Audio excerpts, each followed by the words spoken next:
वो आईडी मेरी बहन हो चुकी, मैं बड़ा खुश ना।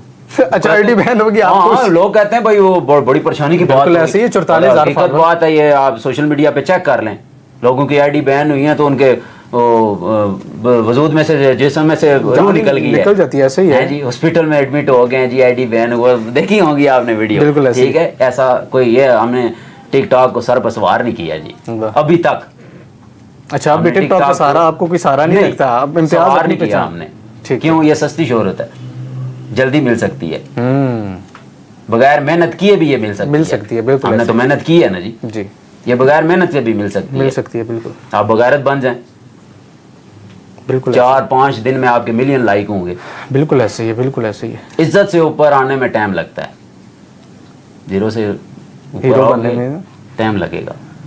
अगर हमारे बाद भी कई बंदे आए हैं जी, बिल्कुल ऐसे ही है, उनको आप महफिलों में नहीं बुला सकते, उनके काम ऐसे हैं, कारनामे ऐसे हैं उनके। किसी की ज़ात को आगे रख के तबसरे करना, फनी यानी ऐसे वीडियोस बनाना जो फैमिली नहीं देख सकती।